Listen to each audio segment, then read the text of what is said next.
भैया 2 घंटे के लिए रूम चाहिए। मैडम अभी तो रूम खाली नहीं है, आप शाम को आ जाना। अरे भैया कैसी बातें कर रहे हैं आप? इतनी मुश्किल से तो टाइम निकाल कर हम आपके होटल में आए हैं और आप बोल रहे हो कि शाम को आना। और आपको तो पता है कुछ भी करने के लिए क्या शाम तक इंतजार करना पड़ेगा? सर मैं इसमें क्या कर सकता हूँ, हमारे होटल के जितने भी रूम्स हैं सारे के सारे फुल हैं, क्योंकि हमारे होटल में रात के 12 बजे तक प्रोग्राम चलता है और हमारे सभी रूम्स में एसी लगे हुए हैं ताकि कस्टमर को कोई भी दिक्कत ना हो। अरे भैया बाहर इतनी गर्मी हो रही है, अगर आपके होटल्स के रूम में एसी नहीं लगा हुआ होगा तो हालत खराब नहीं हो जाएगी? फिर कौन आएगा आपके होटल में? अरे मैडम आप बिल्कुल चिंता मत कीजिए, हम अपने कस्टमर्स का पूरा ध्यान रखते हैं। मैडम मैं आपसे एक बात पूछूं? हाँ हाँ पूछिए। आप शादीशुदा लग रही हो, आप दोनों हस्बैंड वाइफ हो ना, तो आपको यहाँ खर्चा करने की क्या जरूरत है? आप घर पर भी तो एंजॉय कर सकते हो। हाँ भैया मैं शादीशुदा हूँ और ये मेरे पति हैं और हमारी फैमिली में ना बहुत सारे लोग हैं और सारे लोग साथ में ही रहते हैं, तो हमें ये सब करने का ना टाइम नहीं मिलता है, इसीलिए हमें होटल आना पड़ता है। लेकिन भैया तुम हमारी फैमिली के बारे में इतना सब क्यों पूछ रहे हो?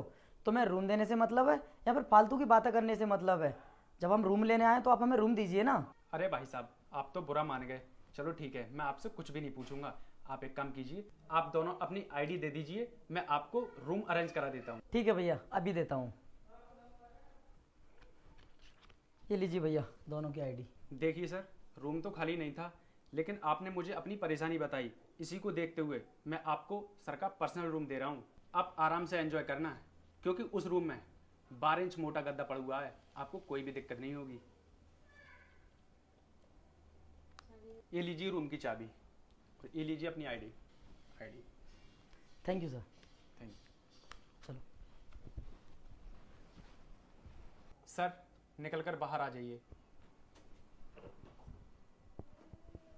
सर मैंने आपसे बिल्कुल सच कहा था ना कि आपकी बीवी किसी और मर्द के साथ हमारे होटल में आती हैं। हाँ भाई तुमने मुझसे बिल्कुल सच कहा था, लेकिन मुझे ना तुम्हारी बातों पर विश्वास नहीं था कि मेरी बीवी ऐसा भी कर सकती है, किसी दूसरे मर्द के साथ में वो होटल भी आ सकती है। और तुमने ना अपना काम बहुत अच्छे से किया है। उन दोनों को ये भी पता नहीं चल पाया कि मैं भी इस ऑफिस के अंदर छिपा हुआ था। लेकिन भाई साहब मैं आपसे रिक्वेस्ट करना चाहता हूँ कि इस बात के बारे में आपके होटल में किसी को भी पता नहीं चलना चाहिए, वरना मेरी ना बहुत बदनामी हो जाएगी। सर आप बिल्कुल चिंता मत कीजिए, ये बात हम दोनों के बीच में ही रहेगी, किसी को कुछ पता नहीं चलेगा। सर बताइए आपको अब क्या करना है? भाई साहब तुमने ना मेरा काम बहुत आसान कर दिया है, अब मैं जा कर के ना उसको रंगे हाथों पकड़ कर ही रहूँगा।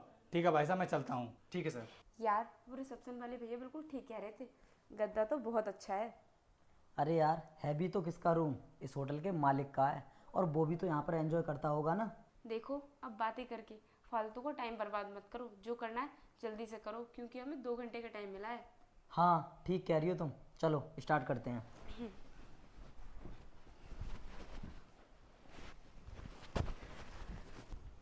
अरे बान उसका, ये कमरा तो बहुत ठंडा हो रहा है और तुमको ये सब करने में इस कमरे में कोई दिक्कत भी नहीं हो रही होगी। वैसे बहुत अच्छा कमरा लिया है तुमने। अरे रोहित तुम यहाँ पर क्या करने के लिए आए हो? मैं यहाँ पर कुछ भी करने के लिए नहीं आया हूँ, बल्कि तुम्हें ना रंगे हाथों पकड़ने के लिए आया हूँ। अनुष्का मैं ना तुम्हारी तरह नहीं हूँ, किसी और लड़की को साथ में लेकर के होटल ले आऊं और उसके साथ में अय्यासियां करूं जैसा कि तुम कर रही हो। लेकिन रोहित तुम्हें इसके बारे में बताया किसने कि मैं यहाँ पर हूँ? इस होटल के रिसेप्शन पर जो लड़का बैठता है ना, उसी ने मुझे सब कुछ बताया था, क्योंकि वो ना हम दोनों को बहुत अच्छे से जानता है। जब हमारी शादी हुई थी ना तो कैटरिंग का सारा काम उसी ने संभाला था, और उसी ने मुझे फोन करके बताया कि साहब आपकी बीबी ना किसी गैर मर्द के साथ में हमारे होटल में मजे लेने के लिए आती है, इसीलिए मैं तुम्हें बिना बताए यहाँ तक आया जिससे कि मैं तुम्हें रंगे हाथों पकड़ सकूं। क्या वो हम दोनों को जानता है? लेकिन इसके बारे में उसने मुझे तो नहीं बताया था। उसने तुम्हें इसलिए कुछ भी नहीं बताया क्योंकि जिस टाइम पर तुम उससे बातें कर रही थी ना, तो मैं दरवाजे के पीछे छिपा हुआ था। और हाँ, उसने तुमसे पूछा था कि तुम शादीशुदा हो, ये तुम्हारा पति है, तो तुमने क्या कहा था कि हाँ यही मेरा पति है और तुम्हें घर पर कुछ भी करने का टाइम नहीं मिलता है, इसीलिए तुम अपने पति के साथ में इस होटल में मजे लेने के लिए आती हो। अरे मुझे क्या पता था कि मेरे सिवाय तुम्हारा कोई दूसरा पति भी है जिसके साथ में तुम होटल में मजे करने के लिए आती हो। रोहित मुझे माफ कर दो, मुझसे गलती हो गई। मैं आज के बाद ऐसी गलती दोबारा कभी नहीं करूंगी। अनुष्का तुमने कोई छोटी मोटी गलती नहीं की है जो मैं तुम्हारे लिए माफ कर दूं, तुमने बहुत बड़ी गलती की है। और हाँ, तुमने ना मुझे धोखा दिया है, मेरे फैमिली वालों को धोखा दिया है। अगर हमें ना तुम्हारे कैरेक्टर के बारे में पहले पता होता कि तुम मेरी पीठ पीछे मेरे बॉर्डर चले जाने के बाद मेरे घर वालों को धोखा दे करके अपने आशिक के साथ में होटल में मजे करने के लिए आती हो, तो हम इतने दिनों तक ना तुम्हें अपने घर में नहीं रखते, कब का तुम्हें अपने घर से निकालकर बाहर कर देते। क्योंकि हमारी फैमिली की ना समाज में बहुत इज्जत है और तुमने उस इज्जत को उछालने का काम किया है, और इसकी सजा तो ना तुम्हें मिलकर ही रहेगी। तुम्हें ना मेरे घर आने की कोई जरूरत नहीं है, क्योंकि तुमने ना इसको अपना पति मान ही लिया है। तो फिर ठीक है, तुम इसी के साथ में रहना, चलता हूं मैं यहाँ से। रोहित, रोहित कहाँ जा रहे हो? देखो वीर, तुम्हारी वजह से आज मेरा पति मुझे छोड़कर चला गया है। देखो मेरे पास और कोई रास्ता नहीं है, मैं ऐसा करती हूँ तुम्हारे साथ तुम्हारे घर चलती हूँ, वहीं पर हम दोनों साथ में रहेंगे। पागल हो गई हो क्या तुम? मैं तो अपने साथ लेकर नहीं जा सकता। तुम नहीं जानती मेरे साथ ना जाने कितनी लड़कियां आती हैं जिन्हें मैं होटल लेकर जाता हूँ। अगर वो सब भी मुझसे यही कहने लगी कि उनको मैं अपने साथ ले जाऊं, तो क्या हर लड़की को मैं अपने साथ लेकर जाऊंगा?